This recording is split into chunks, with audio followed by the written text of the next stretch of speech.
एकचोटि सबैले विश्वास गर्नु, मलाई जन्म दिने बाबा अहिले यो संसारमा हुनुहुन्न। मेरो बाबाको कसम खाएर भन्छु, रवि लामछाने भ्रष्टाचार होइन।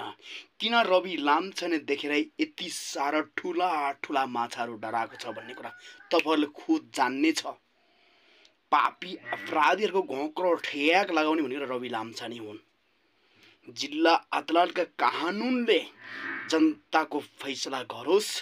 यस बेला जनताले मन पर्ने भनेको रवि लामछाने हुन्। यी पापी अपराधीहरूले पानी जहाज ल्याउँछ भन्यो, कति भ्रष्टाचार गरेर खाइयो। अहिले घर घरमा एसी हालिदिन्छु भनेर फेरि झुट्टो आश्वासन देखाएको छ, फेरि कति पैसा खाने हो। यी पापी अपराधीहरूलाई जसरी भए पनि कुर्चीबाट निकाल्नुपर्छ। नेपालबाट बहिष्कार गरेर यिनीहरूलाई उत्तानो पारेर चाकामा गरम न गरम तेल हालेर साललाई फाल्नुपर्छ भन्ने मेरो जानकारी हो। यो सबैले फलो गर्नुहोस्, सबैले माया गर्नुहोस्। रवि लामछाने भनेको रवि लामछाने हुन्, त्यसैमा कराएको छैन। सारे झोले झम्टाहरू, खबरदार तिम्रो बाउ भनौदाहरूलाई उत्तानो पारेर छानबिन गर्ने भनेको रवि लामछाने हो। याद राख साले।